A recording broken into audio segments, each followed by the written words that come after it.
everybody, everyone. we're back. That's correct. He's right. We are. My intro, when I said hello at the very beginning, was so weak today. I had to be a little more excited now on the return. I'm excited to talk about magic items, Jeremy. I am. Let me actually open up to those now. Because we just had the cover art open, which is beautiful. Wait, Jeremy, are we on?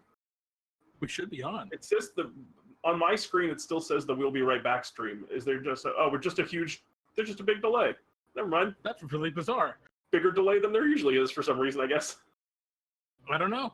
Chat weird. responded relatively quickly, Pete, so maybe it's just you. for me? I don't know. I'm lagging for some reason. Ding, ding, ding, ding, ding, ding, ding, Sorry ding, about ding. that. Let's talk about magic items. There's a flying chariot.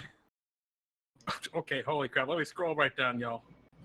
So, anyway, they've got a whole list of remarkable origins, which just adds to the cool magic item origins already in the Dungeon Master's Guide. Just a nice thing to add in there to look in. It mostly gives you context of like how this item may have existed in the world, right? But let's scroll down. Yeah, let's look at the flying chariot. Pete, what is the flying chariot? Can I tell you my favorite one of the origins, just as an example? Yes, absolutely. The item rests among the remains of its former owner, who thanks or curses those who take it. I love that one. I love that very much as well. Like, you remove the helmet from the skull of like the dead skeleton that's been there for ages, and you just hear, "Thank you." Like, it's so creepy. And it creates more story around whatever you grab, which maybe doesn't make sense for the flying chariot. Well, I also love number 12, right? The item glimmers with the stars of Nyx, which in this setting is like the dream world where the gods live, and is a perfect facsimile of an item used by a legendary hero, right? Just someone dreamed this fake legendary sword into existence.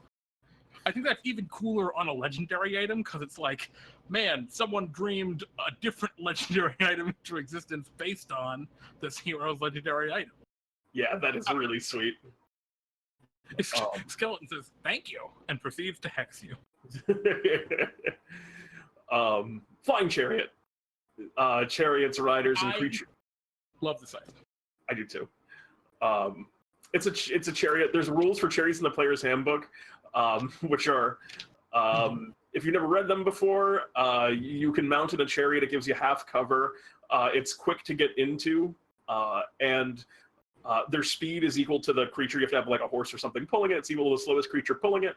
And everyone in the chariot, this is the biggest one, they act on the same turn in initiative. And they have to all do the same thing. So you either all, you all have to like throw spears at one. You bind to someone when you're in a chariot. The flying chariot is, it flies if there's flying creatures pulling it, and everyone in it gets a +1 to their AC. God, that's such a simple, if a flying creature's pulling it, it can fly. Done. Awesome. I love it so much. That's such simple design, but like, mwah. That's good. It's perfect. It's good. No ambiguity. It can fly.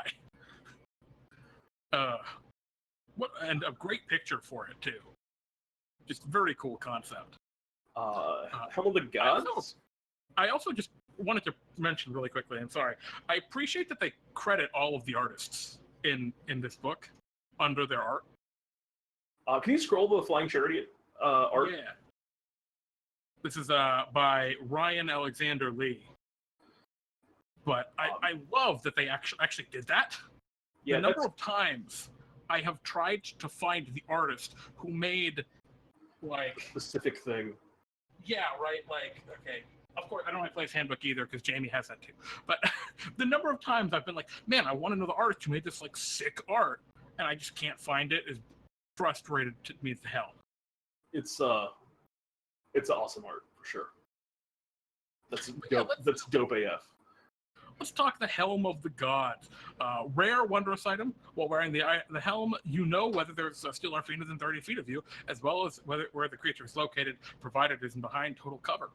And then whenever you finish a long rest while wearing the helm, you can pray to one of the gods listed on the Helm of the Gods table and store the listed spell in the helm, replacing any spell that is already stored there. The save DC for the spell is 13. The helm has 3 charges, and to cast a spell from the helm, you must expend 1 charge. It regains 1d3 charges daily at dawn. very neat. I really like the idea that you can just pray to your gods and get some cool stuff. I also like the idea of someone who is a champion of a god. For example, like you're the champion of Eros, and you're like, well, I'm going to pray to Heliod for guiding bolt.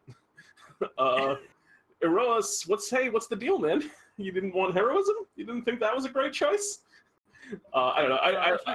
I like that aspect of it. I do. I think the problem is like Afara with Sanctuary is so fucking good. And Mogus with Hellish Rebuke. Like, there's some that are better powerful. options. There's some that are better options than others. But I'm a big. I really love Guiding Bolt. I would always do Guiding Bolt. I would like to say It's Goodberry here, Pete. Oh, great! Not. Yay! You want to do Molten Bronze Skin? No, dude, Goodberry's actually legit, though. Let's be honest, right? Oh, in terms of how good of a spell it is? No, because you get 3 charges of Goodberry. That's 30 Goodberries. That's 30 health if you play your cards correctly. Or just out of combat, you just shout out a good. That's what I'm saying. Just have a Goodberry feast, 30 health. Pete, you want to talk about how amazing this one is? Which one? Molten Bronze Skin. I would love to do so. Molten Bronze Skin, it's a suit of armor.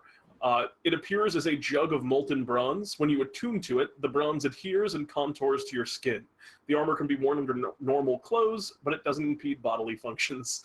Great ad. Once you put it on, it can't be removed unless you choose to do so. While wearing the armor, you have resistance to fire damage, and it doesn't impose disadvantage on dexterity stealth checks. You have rad bronze armor that adheres to your skin. You are a statue man. I love that.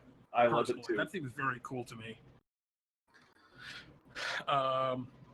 It also doesn't impose disadvantage. I didn't realize that. Yeah, so it's like me, and it makes sense because it doesn't jingle. And resistance to fire damage. No, it's good armor. Aside from the fact that it's just like cool armor, it's also just a good suit of armor. Yeah, this is dope. Very Potion of Perforos. Aqueous. This is very Perforos. That's the god of the forges. His whole vibe is bronze. Potion of Aqueous form. I love this potion. When you drink this potion, you transform into a pool of water. You return to your true form after 10 minutes, or if you're incapacitated or die. So you can't willingly do it. You're under the following effects in this form. Liquid movement, you have a swimming speed of 30 feet. You can move over or through other liquids, and you can enter or occupy the same space as the creature. You can rise up to your normal height, and you can pass through even tiny openings. You extinguish non-magical flames in any space you enter. Watery resilience. You have resistance to non-magical damage. You also have advantage on dexterity strength and constitution saving throws. Hot damn. Limitations. You can't talk, attack, cast spells, or activate magical items. Any objects you're wearing or carrying meld into your new form and are inaccessible, though you can continue to be affected by anything you're wearing, such as plate armor. Such as armor. Oh my god, I love that. Potion. So cool. I love it. It's a great one. The next one is the Pyxis of Pandemonium. I don't actually know if we won't even bother talking about this. It's really cool. It's basically Pandora's box they put in the game. It's a legendary item. It has a lot of complicated things. It's like basically it gives you a bless spell, but every time you do, you have to make a save to not open the box. And if you open the box, something bad happens to you and it disappears. It's cool. It's well designed. Do you have like a favorite calamity that happens? I really like the Medusa's Gaze. That was the one I was going to say cast too. Flesh to Stone on each creature within 30 feet of it, not just you. As a second pick, in that case, I will say I like Labyrinth, where you cast the maze spell on you, or on everyone. Oh my god. Oh my god. That's awful. That's brutal. You know what? I could see. One of the things I really like about that is all creatures. So it's like I could see this being a tactical choice. In combat. We gotta hope we roll the 5. Well, what I would do with all of these personally, if I was running this item, it wouldn't be a regular maze spell. It would just be you get locked in a labyrinth, and now I have an adventure in the labyrinth planned for all these. Because like a lot of these spell effects is just kind of like, oh, well, I'm using this at the beginning of the day before we go out. Like, oh no, we're in a maze. We got to make intelligence checks for 30 minutes, you know. As a dungeon master, if I were going to run this in a game, I would absolutely not give my players the table of what can happen. Oh yeah, for sure. I would give them this over the deck of many things any day. So, huge improvement. Some of them like I don't know. Again, I would make all of these effects more permanent rather than just a one-time thing. Yeah, you could also do that. I don't know. I love it. It's cool. Tsunami. Oh boy. You just flood a region. Siren Song Lyre is the next one. It lets you cast a few spells from it, which are animal friendship, charm person, enthrall, and suggestion. And you can only cast one of those 4 spells per day. I'm sorry, it's just that spell. So I'm sorry, you can cast all of those once per day. It was kind of unexciting, but not bad. But I like that this book does contain some of the hey, it's just a normal item. Oh yeah, I'm with you on that. This is literally the kind of the item that, on our website, if you went to our website and looked at our submitting magic items section for Pete and Jeremy's D&D time, this is exactly the kind of thing where it's this is a very perfect, simple item. Sling Bullets. These are interesting. I really like these yeah, I love the concept of these sling bullets that do something a little different than just it's +1 bow or a +1 arrow. They're consumables that do random things. They either do banishment, which could be banish creatures with banishment spell, very powerful. They could do lightning damage, and then that sparks to other creatures nearby. It could potentially stun the target, which that just feels so David and Goliath to me. And tracking, which this one is interesting, where you know the direction to it. That one's a little weird to me, but I mean, I guess it kind of like that one a lot. Because one thing about the bullets is you don't determine it when you hit them with the bullet. You determine them all at the beginning, so you you have a tracking bullet. Because that was the thing I don't know if you thought of that. I misinterpreted it that way. I thought it was just you throw the bullet and something happens. But I like that you get to know exactly what bullet you're using. I also love the mechanic of if you miss with the bullet, you get the bullet back until you hit with it. Great idea. Do it with all magic ammunition forever. Yeah, really. And then the 2-bird sling, Jeremy, which sounds like an item straight out of Bartholomew's Big Bag Bonanza. Yep. When you make a range attack with a sling and you hit a target, you can cause the emanation to ricochet toward the second target within 10 feet of the first, and then make a range attack against the second target. That you might kill 2 birds with 1 stone. Lol. We see what you did there. It's funny. I like this, but there are some huge problems with this guy. Let's say you are a ranger, right? And you have the volley feature at 10th level. You make a ranged attack against each of those creatures, and then whenever you make one of those ranged attacks, you can make another ranged attack at each It just becomes a ludicrous amount of attacks. A feedback loop. Yeah, because this doesn't say once per turn. And so that could get a little crazy. You got just as many rocks as you got on you. Hear that, guys? The Ranger is OP. Jeremy mentioned Ranger. You have my attention. Well, I also love the idea of the 2-bird sling, meaning you can use these abilities twice, right? Or no, once it hits the target, it loses its magic. Oh, never mind. I was hoping, guys. My Sling Ranger. Let's do artifacts. Yeah. I don't know if we want to do all these because we're at 10:30 already, Jeremy. Yeah, I think we just want to cover maybe one of these artifacts. Which one was your favorite, Pete? I liked the Bow of Nylea. I also like the Bow of Nylea a lot. I actually kind of like the Bident, but let's talk about I thought you were going to like the Bident. I love Bident! Can I guess why you liked the Bident? Your favorite feature on the Bident? Was it aquatic metamorphosis? I mean, it was the picture. But okay, well... I love the picture. That's But fair. aquatic metamorphosis is also dope. Makes me very, very happy. Just a quick note, one thing that the Bident can do is you can true polymorph people into specifically fish. Creatures with swim speeds. It's very funny. But are you down to do Nylea? Oh, absolutely. Cool. Pete, you want to start off? Affixis, the bow of Nylea. So this is a bow of the gods. Pete, I actually didn't. I'll say I missed. How does a player character get the bow of Nylea?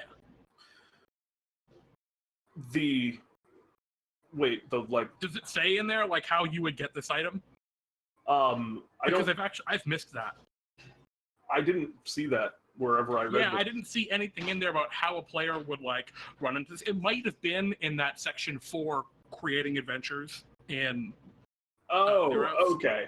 I thought you were saying that was a thing that was like, okay. No, I was wondering, is there? Because I didn't see anything about how the book would recommend, right, like a character might run into one of these legendary items or artifacts. Yeah, I did not see that. Isn't any. But let me read about Affixis, the bow of Nylea. It is a short bow, which is. Sorry. Yeah, that was funny too. I read the Unident comment for my Unident instead of spear. Unident is very good. Please. So it's a short bow. It is a ranged weapon. I like that it's a legendary short bow because I feel like short bows get the short end of the stick. Didn't mean to do it that way. Didn't mean to do it that way. In that, like, it's always long bows that get all the love. I like that this is a legendary short bow.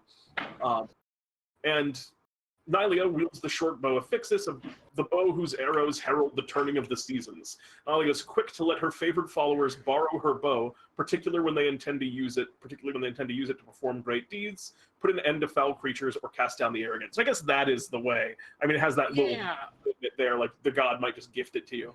But that's what I was asking, right? It's like just you have a dream, and then when you wake up, there's the bow.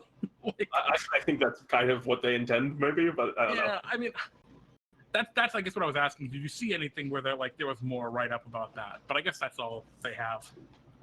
Yeah, I haven't gone through everything yet, but maybe there's a thing. But anyway, this divine weapon includes a short bow and a quiver with 4 arrows, each tied to one of the 4 seasons. You gain a +3 to attack and damage rolls made with this bow, and you suffer no disadvantage when attacking at the weapon's long range. Additionally, Affixis scores a critical hit on a d20 roll of 19 or 20. For starters, I love the flavor of that, where it's talking about how the gods like changes the seasons with her arrows, and you have the 4 seasonal arrows. That one's just so cool to me. You want to do Blessing of the Wild and just like, because this is on all the artifacts. Yeah, so all of the artifacts have this sub-feature, right, or these sub-features where you gain some additional benefits depending on your piety. And they use the minor and major beneficial properties table for artifacts in the Dungeon Master's Guide. So you need to look at that. And of course, at piety 10 plus with Nylea, it gets 1 minor beneficial property, and at piety 25 plus, it gets a major beneficial property. And if you're not a worshiper of Nylea, it has a randomly determined major detrimental property. And I dig that. I dig that a lot. The fact that, like, the item is kind of like fighting you. I don't like this guy. A major detrimental property, for example, would be like... the artifact imprisons a death slot? Yeah, right. The artifact moves the death slot. Each time you use one of the artifact's property, the slot has a 10% chance of escaping where opponent appears within 15 feet of you and attacks you. Like, awesome. And the major beneficial property might include, like, an increasing of one of your ability scores by 2. Right? Yeah. Or you regain hit points at the start of your turn or something like that, which they're very good. So that's the blessing that's at piety 10 and 25 that you get the minor and then the major. Other ones do it a little bit differently. I think there's some that give 3. I think the Hammer of Perforos has a 10, 25, and 50, doesn't it? Yeah, I think so. Anyway, it's cool. Way up at the top, but it seems unlikely that anyone would get one of these items if they hadn't already if they weren't already at piety 25. And I think it's cool to do it in a way that's not the case. You know? And that's something I've always wondered, right? Like, is there any rhyme or never? I was just something I wondered from the piety system, right? Was there a reason that these are different piety levels for different artifacts? Like, do they expect it to be harder to get piety with Nylea than with Perfora? You know what I mean? It felt like something that maybe should have been uniform, but I don't necessarily. regardless, if you're making an artifact for one of your gods in your world, this is a really cool way to do it, right? Look at the major and minor beneficial and detrimental properties, or just have it be randomized like this. That's just a really, really cool way of making it like feel good. Very good system, in my opinion, or framework. You want to talk about the arrows of the seasons, Pete? Absolutely. This is the cool feature that this has. Yeah. Which is you get these 4 arrows, which are all essentially 1-a-day abilities that you can use, which are the first one, to show you kind of what we're talking about, is the Arrow of Spring. You can fire the arrow at a creature or plant creature within 320 feet of you, and when it hits, you cast the Awaken spell on that creature for 8 hours. They gain the benefits of the Awaken spell. So you can just fire an arrow at a tree, and it becomes a tree in your service. Yeah. Rad. Awaken Very tree, cool. you're right. I guess different from a tree. Summer as an action. Oh yeah, take Summer. As an action, you can fire the arrow at an unoccupied space on the ground that you can see within 320 feet of you. No attack roll required. I love that addition. Just clarification there. A Nyxborn Inix is summoned in that space. Use a stat block for a tiger with the Nyxborn traits from Chapter 6. We'll talk about those in a little bit. The Lynx understands... Oh, Lynx. I said Inix. Jesus. I'm losing it, guys. I knew you'd come back around on and that one. obeys them as best it can, and it takes its turns immediately after yours. It remains for 1 hour before fading away. I love it. Yep, rad. The Nyxborn stuff, we'll probably talk about that a bit in a second, because we're going to be talking about creatures. Autumn, you can fire your arrow and create a wall of thorns that's kind of centered on the spot where you fire the arrow. And then Winter is kind of the same deal, but there you cast an Ice Storm. So you just got these 4 rad arrows that you fire not at people, but at areas, and it creates like natural effects. I just think that's so artifacty to me. The thing that's so good about this is this could just said you can cast the Wall of Thorns, Ice Storm, Awaken, and summon summon woodland being spell once per day. But it doesn't say that. It has so much more flavor and just connectivity to it, to its core theme of being the weapon of the Master of Seasons, that it works. This is what you want from an artifact. It's so good. Absolutely. This is a beautiful example of a very, very well-made item. And then, of course, destroying the bow. Yeah, it can't be destroyed without first destroying all its arrow. The winter arrow must be fed to Cerberus on the winter solstice. The spring arrow must be planted at the base of a black oak of asphodel on the spring equinox. The summer arrow must be broken by a sea giant on the summer solstice. And the autumn arrow must be shot into the carcass of a hydra on the autumnal equinox. When all 4 arrows are destroyed, the bow and quiver dissolve into dust. Oh yeah, destroying the bow looks like a great adventure, Frosty Pirate says. I totally agree. I could absolutely see a player or a dungeon master making an entire adventure about destroying the whip of Erebos, right? Like, it's very cool. Or, I mean, I don't know, maybe you want to destroy the bow of Nylea because Nylea is, like, destroying cities or something, right? Like... Nylea's gotten out of control. Yeah, right. Like, this is just very, very cool in terms of pure inspiration. And all of the artifacts, I think it's safe to say, Pete, right, are about of this quality. They're all very, very well made and very flavorful items. Yep. But maybe Nylea is a little better. It's just a personal favorite. I love. Yeah. Yeah, they're all great. Those are the magic items. I think that's about it on those. Yeah, pretty sparse on the magic items compared to some of the other books, but I really love the ones that they kept. Yeah, they did a good job with all of these. Included. Pete, we're on to our final segment of the day where we talk about Chapter 6, Friends and Foes. We've already covered piety and artifacts, and treasures, which some of the treasures tied back to piety. But let's talk about these monsters. Where do you want to start? Well, do you want to do the Nyxborn creatures, Jeremy? I know that you were excited about the Nyxborns. So I want to talk about this just very briefly. And I say very briefly a lot on the show. I mean very briefly. In the setting of Theros, Nyx is kind of the realm of dreams where the gods live. It's like the astral plane in the Forgotten... It's actually pretty much the astral plane in the Forgotten Realms. There's not a lot of difference. And Nyx-born creatures are creatures that are made from the dream material of Nyx and have been sent down the material plane. And one of the things that I think they did so well here is they said a Nyx-born creature is just a normal creature, except it looks like a normal creature, except it has these specific Nyx-born traits. And they've given a great table where you can like figure out why these creature exists, right? Maybe it was created by a god to serve as an emissary. Perhaps it escaped from the underworld, or any number of other reasons. It took shape from dreams or nightmares. And beyond that, they've added this list of Nyx-born traits, and I dig that they included it because this is a way to give some kind of unifying mechanics to these creatures. Things like magic resistance, because it's an ethereal otherworldly being, right? Immutable form, it was immune to any spell or effect that would alter its form. I also love the phrase in immutable form, which is it's the philosophical ideal of its kinds. It's like, this is a goat that's just like, this is the goat that the gods modeled goats after. Yeah. It's very cool. It's perfect. I love it. And beyond that, they all have this same aesthetic, and you've probably seen it a couple of times already when we were talking about some of the we were showing some pictures of the gods. And it's anything from Nyx has, and I guess I'll just keep it on this page, has wherever light does not directly shine upon it, appears to be kind of starry in nature. So you can see on this monster here, right? It's the horrible monster is visible, but wherever the darkness would lie, it's just a starry night void. And it's very cool. The goat is, in fact, the goat. The goat. If any of you have played Magic,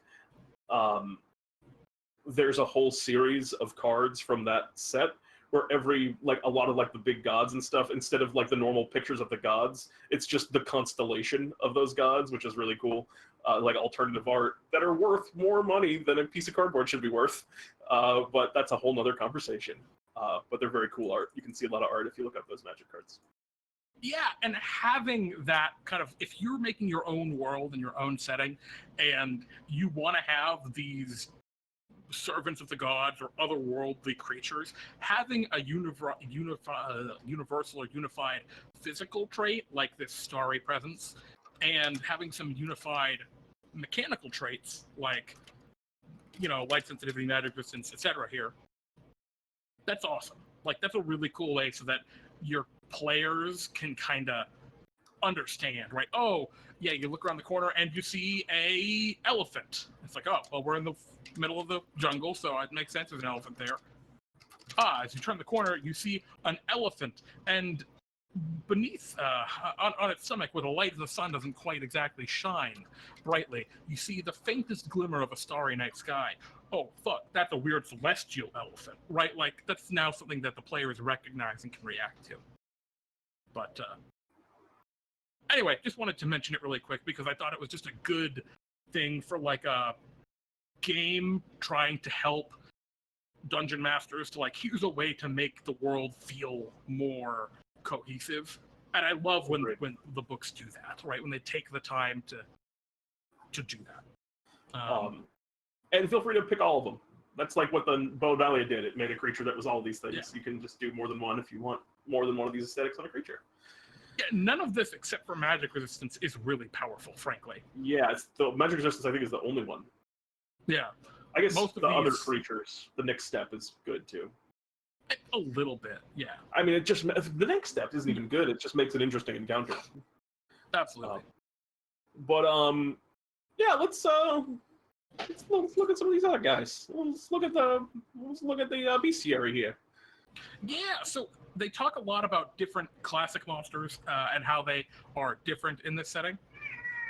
But we're not going to go into a ton of detail about that. Besides, we're going to look at this awesome Kraken crab. And yeah, Pete, what do you want to talk about first? What's our first monster we want to discuss today? Do you want to go first, Jeremy? Yeah, so we both picked a few that we liked. I really liked, I think the first one on my list, I'm scrolling through most of them. Actually, I think the first one to show up is the Archon. Do you want to talk about him first, Pete? Which Archon did you want to do? The Ashen Rider. Oh yes, I was a big fan of the Ashen Rider. The Ashen Rider is a medium celestial creature, lawful evil. It is an Archon, which is a thing in the lore of both Magic the Gathering on the whole and the setting of Theros. But the thing that really interested me about the Archon, or specifically the Ashen Rider, which is a type of Archon, is that it was an evil celestial, which there's not a lot of. And it's rare that you have the opportunity to fight something that is from the celestial plane and carries that aesthetic, but is something that you would be likely to come into conflict with.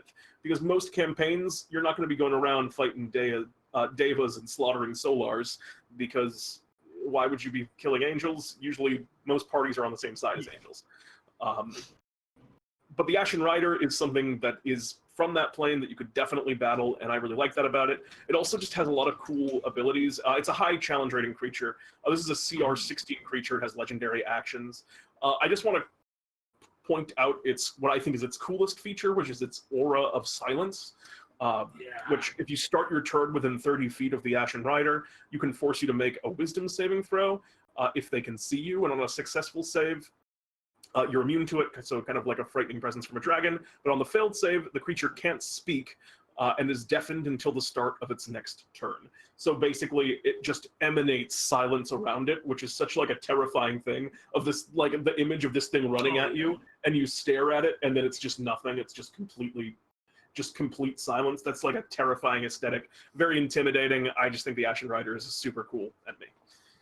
Yeah, and additionally, another cool feature that all of these Archons get is they get a feature called Mount, where if they're not mounted, they can teleport to their bounded mount, and they have legendary actions, which are called Coordinated Assault, which, when they use one of their abilities, their mount can use its reaction to also attack.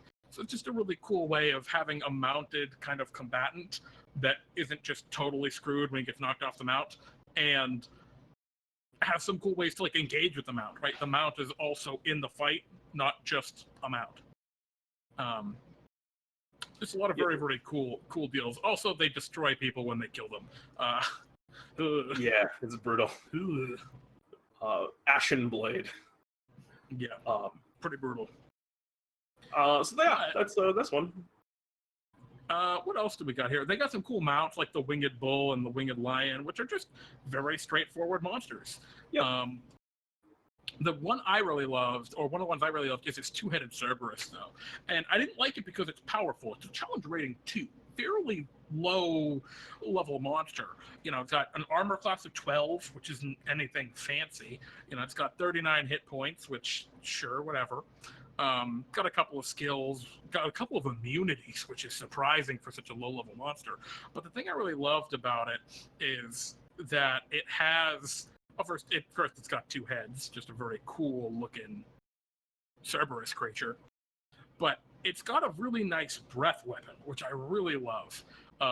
It breathes a 15-foot cone of molten rock. Each creature in the cone must make a dexterity save or take fire damage and begin to become restrained by the hardening rock. A creature can make a DC 12 strength athletics check as an action to free itself, and the rock has armor class and hit points, which is just a really neat little effect. There aren't a ton of creatures that, like, have more interesting breath weapons, I guess. Like, most breath weapons are just, they do a bunch of damage. And some of the original dragons have some really cool, like, repulsion breath, or sleep breath, or paralysis breath. And I like the high-level good dragons, too, which I wish more of those were on the evil dragons. But I really like that we're seeing more interesting breath weapon features, especially at such a low and, like, very approachable level here. Yeah, CR2. You can throw this one into most games. And of course, they have the big daddy Underworld Cerberus version later, which is a challenge rating 6. So a nice step up if you want to use these guys. Well, you know, a level or 2 later, they can run into the bigger one, and it's pretty cool. The one that's the proper noun version. And it does the same kind of stuff, which is I really like. What's that? Can you do the Fleece-Mane Lion?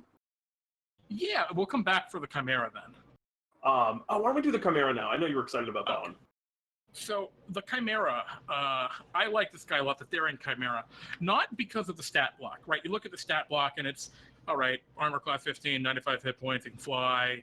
It has spell turning, which is a feature kind of, actually just a very interesting feature. I didn't realize it had that, right? And it's got these different attacks, claws, head, and tail, representing each head of the Chimera. So, like, of this big scary guy here. But I really love that they included a table or a bunch of tables for creating your own Chimera.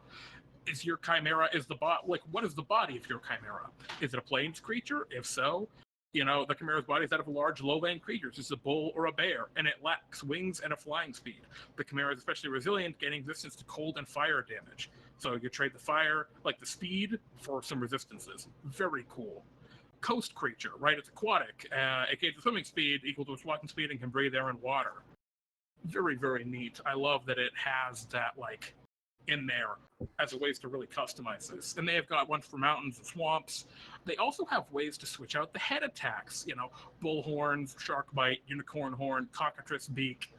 They have different breath weapons that are all unique and interesting to build your own Chimera, like a tidal wave breath that can knock prone and push things, a venom spray that can poison, a necrotic breath that prevents hit points from being regained. Basically, they gave you 4 to the 4th power unique chimeras in these 3 or 4 tables. Yep. I love it. It's great. Exactly. It's great. It's like build your own Krasis from Ravnica. Yeah, the build your own Krasis was cool too. It's one of the better things in Ravnica. More than the Krasis, and it's not that the Krasis was bad. The Krasis was great. The reason I like this more is because the Chimera is so universal, right? Like the Krasis is very much a Ravnica kind of creation. Everyone knows what a Chimera is. But actually, funnily, they're both in the same category of what feel like laboratory abominations. Yeah. But the Chimera is just a more iconic one. I don't know. I agree. I love that one. That's all there is to it. It's just really good. Perplexing tail. The Chimera has an additional head where its tail should be. Like, I love it. What's our next one to talk about, Pete? I want to do the Fleecemane Lion. The Fleecemane Lion is an obvious play on the Nemean lion from Greek mythology, which Hercules fought famously. If you read its little lore write-up, it references, like, many people think that you can't become a true hero until you've defeated a Fleecemane Lion, which is cool. The art's rad. But the thing that I really liked on it, for the most part, it's just a lion with some extra hit points. And it has the spell turning feature, much like the Cerberus did. Was it the Cerberus that had that, or was it the Chimera that had that? No, it was the Chimera. But Chimera had that. Anyway, it has the same spell turning feature. It's identical. And it has a cool, like, running leap thing it can do.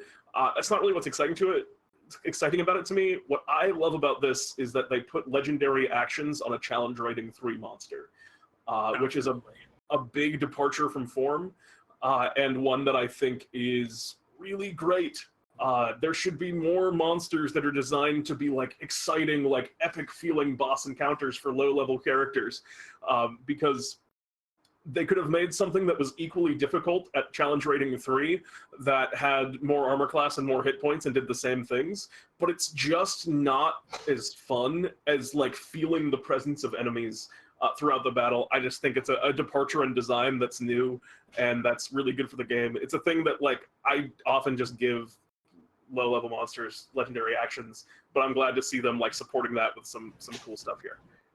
Yeah, well, it also gives so much more, like, not depth, because the monsters have depth to their gameplay, especially since this legendary action is pretty straightforward, right? Oh, yeah, it's very simple. A fear effect and 1 claw attack.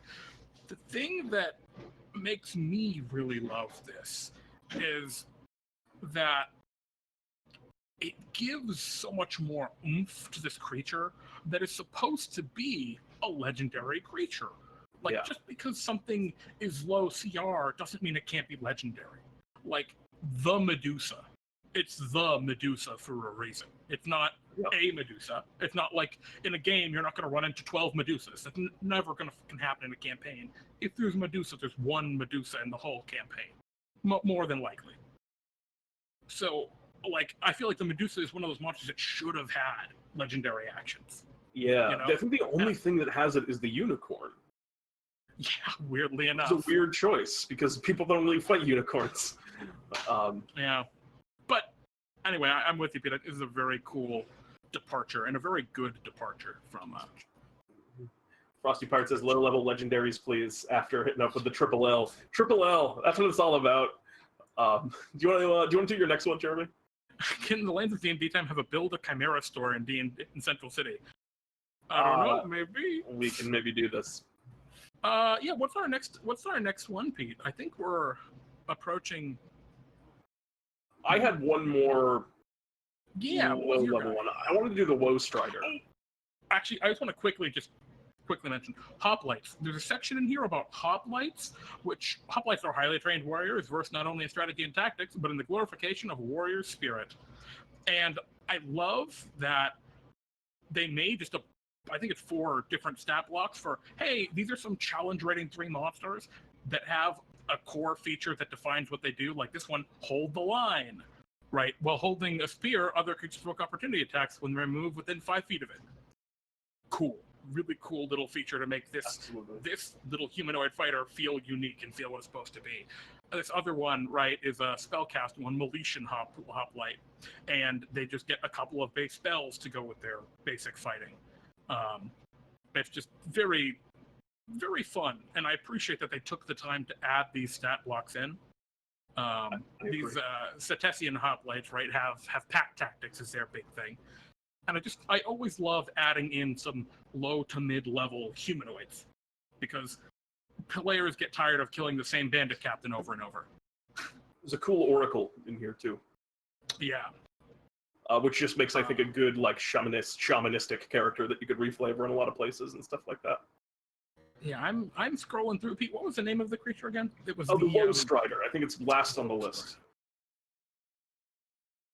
All the way at the bottom. This is my. Just look at this beautiful picture here. Ain't she a doll? The art for the Woe Strider is pretty righteous. But the thing that I loved about the Woe Strider was the lore of the Woe Strider, and that is. I'm just going to read it because I think it's great. Woe Striders form from the souls of those who've broken the bonds of destiny. Over centuries, these cosmic blasphemers transform into hunched, long-limbed horrors. Sadistic things, Woe Striders seek ways to reweave themselves into the tapestry of destiny. This leads them to search for answers within the bowels of other beings, performing murderous haruspicy in pursuit of their discarded cosmic purpose. Which, for anyone unfamiliar with the term, I had to look it up when I read it. That's trying to divine things by reading entrails. When they fail to find answers, their unnatural cries cause reality to shudder, undermining magic and sane minds alike. The thing I love about the Woe Strider, just in the flavor of it, like I would put this in any game, even though like they're very setting dependent, but I think that this is something that could fit in any setting, is just a thing shunned by destiny. And I think that's like an iconic, and even if you didn't want it to be shunned by destiny, you can have the same exact creature and have it be just any aberration, right? If you didn't want to give it that extra depth. But the thing I really love about this thing is that it really feels to me like this encounter isn't just you see this thing and you fight it. Like it has an intelligence to it, where this seems like it could be a really fun interaction of like interacting with this horrible. Like it can speak. It has telepathy up to 120 feet. It can communicate with your party, and you can talk to the Woe Strider for a while. And it's crazy, and it's evil, and it wants to read the fortunes on your entrails. But it's also like it's going to try and decide first: can I steal this person's destiny? Yeah, it's going to think for a little while, and I feel like that's a fun encounter of interacting with this eldritch abomination that is the Woe Strider. So that's what I love about it. It also has a really cool bite effect where it disables magic items, which is just a unique mechanic that's terrifying. Oh, it's absolutely horrifying. God, imagine if it bit your flying chariot. Oh no. I also really, when I read this monster, I thought of gosh, I think it's Ko, I think is the name, the monster in Avatar: The Last Airbender, the face. The face stealer, yeah. Because that's kind of how I imagined that telepathy, right? You hear it before you see it, and you know it wants something from you, but you don't know exactly what it wants. In Ko's case, you did in Avatar, but it's still spooky as heck. I kind of I could see playing the Woe Strider in that kind of a vibe. I agree completely. This is my favorite thing, and this is my favorite monster in the section, actually. Yeah, very good. But let's do the. Oh wait, you have another one before we go to the final? Well, no, I was going to say there is one big thing we haven't discussed yet, and there is a fundamental shift in some monster design for high-level, major, like big bosses, big boss monsters, and that is Mythic Monsters. This is new in Theros. It has not really existed outside of it. And I actually haven't existed outside of it, and there are some really cool mechanics. Pete, do you want to talk a little bit about what a mythic encounter is and how it differs from fighting a regular, like, legendary monster? Yeah, sure. There's a few of these in here. There's 3 creatures that they set aside for mythic encounters. And mythic encounters, the key differentiator is that they have a state. When you reduce the creature down to is it 0 hit points for all of them, I believe. When you reduce the creature down to 0 hit points, they regain a massive number of hit points. And the encounter essentially starts over anew, but now they have upgraded legendary actions called mythic actions. So it creates this second fight within the fight. There's a point where the boss just gets a lot tougher. And it's like a stage 2. Yeah, it's very gamey, but in a way that I think is cool and a good execution. Like, it's gamey in a way that I forgive. This isn't even my final form. Exactly, Frosty Pirate. This is actually a mechanic or a design philosophy that existed in 4th edition Dungeons and Dragons. Monsters would have features that would trigger when they became bloodied, right? When they were reduced to half or fewer of their maximum hit points. And that might be they immediately take a turn. That might be they now have an aura of fire that does something. But the key to it is it fundamentally changes the fight, both in the pacing, but also in the goal of the fight and the drama of it. This is a very, very good thing. I'm very happy they've returned it. Well, let's talk about Hythonia, Pete. Yeah, this was my favorite one. I think yours as well, right? Yeah, so she's a challenge rating 17 monster. And while 17 armor class and 199 hit points sounds like a lot, that's not really that much for a challenge rating 17 monster. No, right? not at all. I mean, we saw a level 4 character in D&D time the other day do 50 damage in... Yeah, 53 damage. 53 damage, yeah. Without a crit. Without critting. Sans crit. So really not that scary, just raw stat-wise. But she's basically that super juiced up Medusa kind of creature, right? She's got the petrifying gaze, which she can use when really high DC petrifying gaze. Yeah. She's got legendary resistances. She's got some innate spell casting and can animate objects once per day. The idea is animating the statues to fight for her. Very straightforward, right? She's got some claw attacks, but she only makes 3 attacks per round. Nothing does cool a air actions. Amount of damage here. Her snaky hair. I love the word. I like that they called it snaky hair. Yeah. Yeah. And of course, she's got her legendary actions, right, where she can do a little bit of damage or make a spike attack, right, or move. This is a very, very normal monster, except for her mythic trait, which is Shed Skin. You want to talk about that one, Pete? I would love to. Shed Skin is the mythic trait, and it's if Hythonia is reduced to 0 hit points, she doesn't die or fall unconscious. Instead, she sheds her skin, regains 199 hit points, and moves up to her speed without provoking opportunity attacks. So she gets this kind of get-out-of-jail-free card of sorts. And one thing in the book that they did that was cool, and definitely the first time they've ever done anything like this, was they actually included gray box text, like they do for regions and such, to give players a description to give when this happens. Like, you know, so you have some pre-recorded text, like say something cool. Basically, they're saying, by doing that, make this a moment when it happens. It is a cinematic turn in the combat, and it is the Medusa. Oh, do we want to read it? Yeah, read it out. Wait, spoilers? If you don't want to know about it, it's spoilers. The Medusa's skin cracks, turns a lifeless gray, and shatters. The monster crumbles to dust, but what clatters the ground isn't scale or bone, but hollow stone. The sound of rippling coils precedes the Medusa rising up anew, the last of her shed skin dropping away, revealing glistening, unscarred scales. Like, that's where the party goes, that's when the party thinks, that was a tough fight, but we managed, but not as bad as I thought. And then it's just like, we do it again and it's harder. Yep. And let's talk about how it's harder. So her legendary actions get not replaced, but get this additional features, numbing claws and look at me. Look at me is brutal. Hythonia can force a sighted creature she has grappled to see her eyes and be affected by her gaze, which is just, oh god, just straight up have to roll petrification right there, right now. Very brutal. And the thing I love about that too is then Hythea's other move, animating objects, and like her abilities make statues animate within the lair and stuff. Then she's animating the statues of your friends, which you can't destroy because they're your friends' statues, and if you destroy them, then you die. Like, there's so much. It's a brutal encounter from this point. Yeah, and of course she also has a numbing claws. Hythonia makes 2 attacks with her claws. If both of the same creature, it takes an extra 7 poison damage and must succeed on a save or become paralyzed. It's just like, holy shit.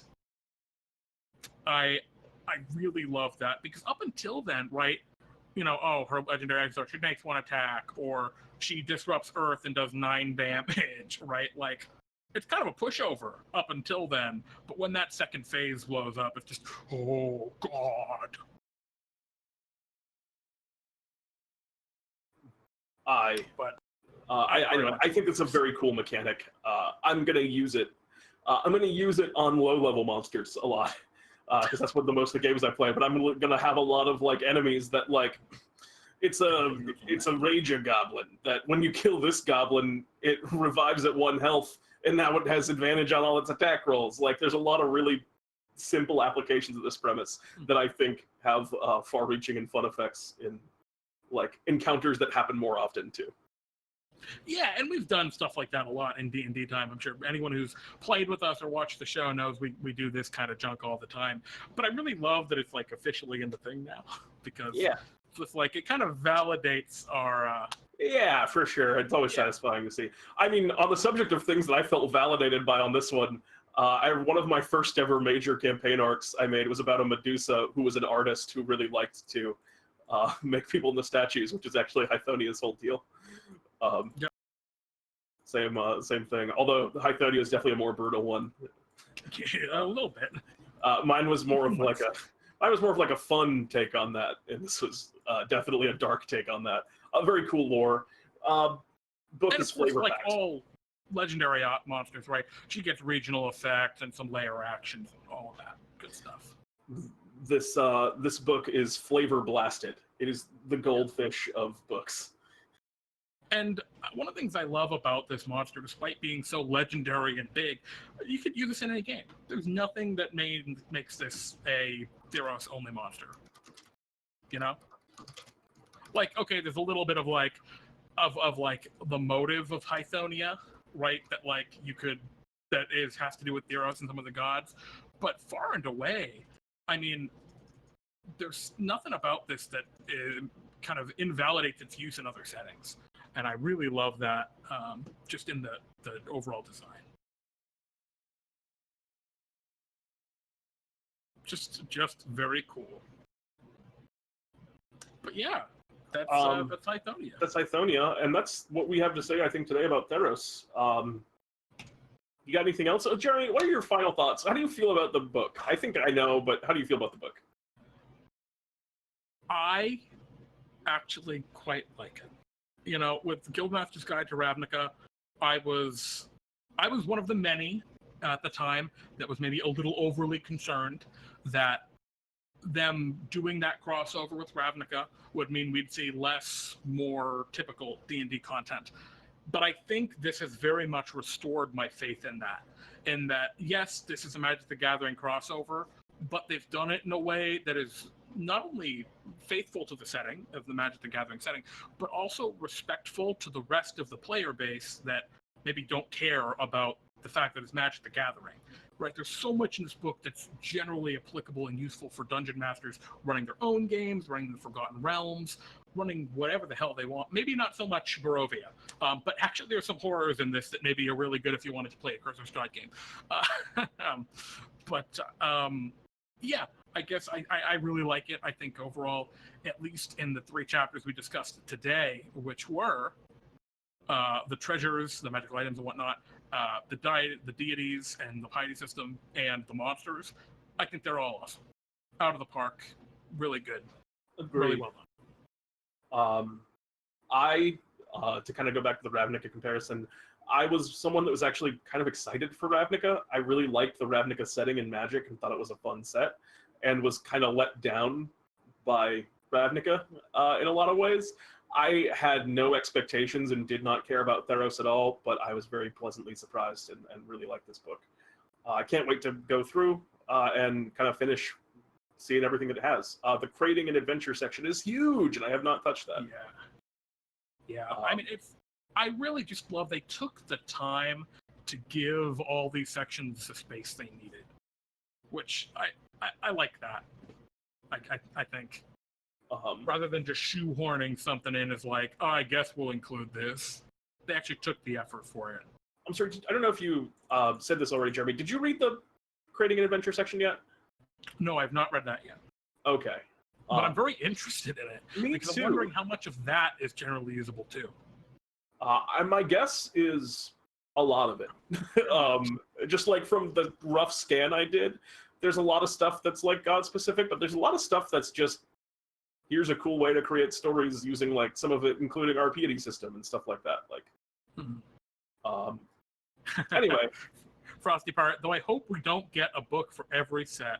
Yeah, Frosty, one of the things that I really liked about this is Magic the Gathering is so focused on its heroes, right? It's planeswalkers, and this is a setting that is all about heroes, where the planeswalkers are such a huge factor in the setting.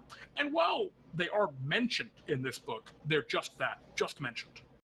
You know, they don't take the time and take the 3 pages it would take to stat up Jace Bellerin and talk about, I don't know if Jace even exists in this setting, but, you know, the Elspeth is a better example. They didn't take the 3 pages they'd have to take out of the book to stat up Elspeth and talk about who Elspeth is and her background and all that stuff as a character.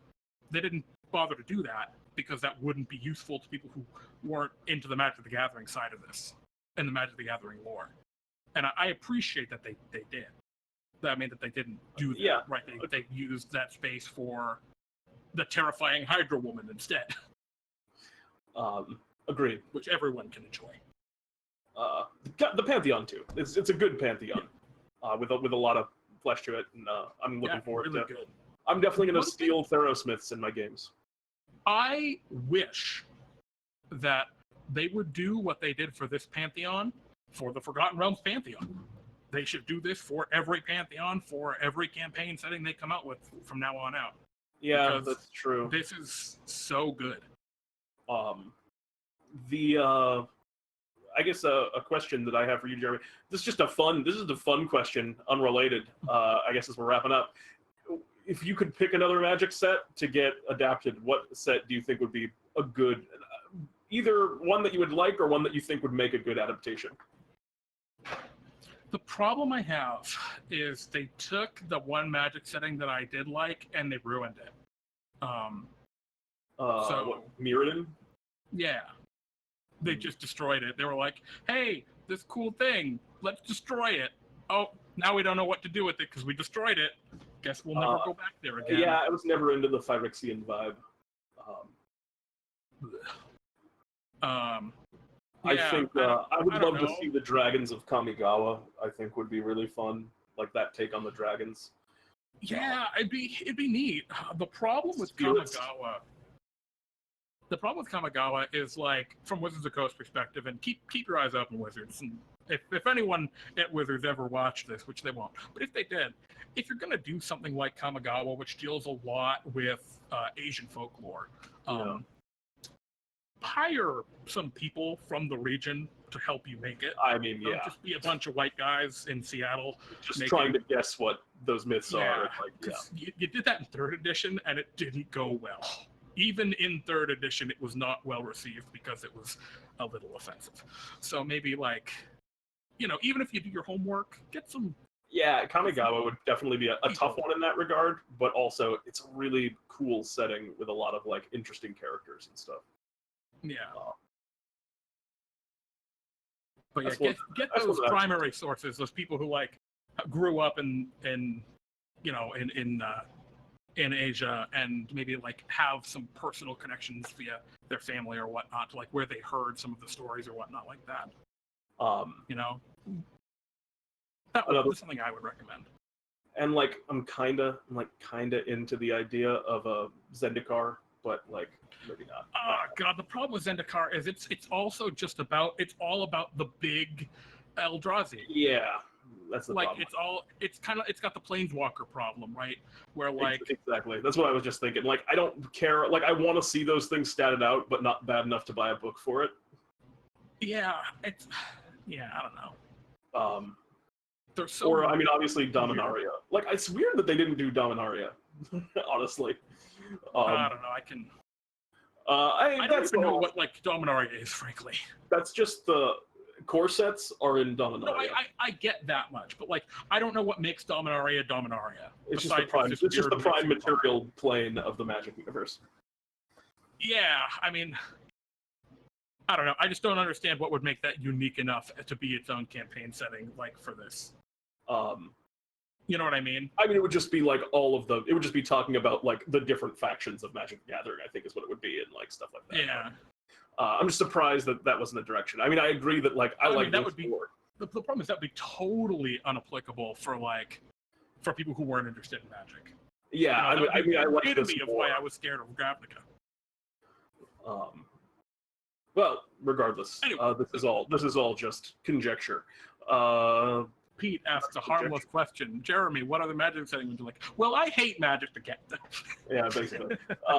Fucking, that's it. We're done, right? Anything else to say about Theros? It's really cool. They did a really great job with this, and I'm very excited to read more about it. Hopefully, what we said today helped you guys to kind of build your opinions and come up with stuff. I will say, I'll be honest, I have a real hard time reading stuff digitally. I'm going to buy this physically when it comes out because I will use that piety system in future games. But man, it was tough for me to, even with like as clean and easy as D&D Beyond is to follow and to read. I just have a hard time reading on a screen. Yeah, I do a lot of online books. It's like I prefer. It's weird on my phone. It's not bad. But I mean, when I have the choice, I'll do hard copy. Like the hard copy books I own, I do use those more. I just don't own all of them. So I don't know. Big sure. But yeah, that's it. That's gonna do it for us. We like the book. It's a good book. Thank you all for watching. Thank you guys for tuning in and joining us on Fantasy Labs. We're not doing I know we usually do the workshop segment at the end. There wasn't a ton of stuff to go over, but I want to quickly shout out a couple things. I know V-Money had a couple of funny ones. Chocodile was up in there. Chocolate Crocodile, that was good. Frosty Pirate, you put up a 100 corgis, a swarm of corgis in the completed works. Jeremy, I don't know if you had a moment to read that at some point. It's adorable. I did see it. If you post that on Reddit, I bet you it'll go to the top of the Unearthed Arcana. In an instant. People will love that. I love it. You can tell that it's great because instead of lawful good, you put them down as adorable good. That's very. There's you a want lot. That karma, Frosty. Yeah, there's a lot of goofs. There's a lot of goofs in that. Crack me up. Anyway, we'll usually at the end of the show we do some workshop related stuff. So if people have ideas that they want like feedback on, post them in our Discord under for homebrew content. Just to make it clear what I'm talking about, because again, we weren't talking about that too much today. Post your ideas in the workshop or the completed works and your content that you've created, and we'll talk about it if there's anything that we think we can do to help with it. Other stuff, tune in on Fridays, Pete and Jeremy's D&D time. We run one-shots with the community here. We start at 9 p.m. Eastern, 6 p.m. Pacific. 3 one-shots each week. You can sign up following the link to our Discord or to our website, both of which are, I believe, below the stream here. Those are always a lot of fun. Tune into that. I don't got much else. I also have nothing really to share. See you all on Friday for Pete and Jeremy's D&D time. He's Pete. He's Jeremy, and this is Fantasy Labs. Fantasy Labs. Good night, everyone. Good night.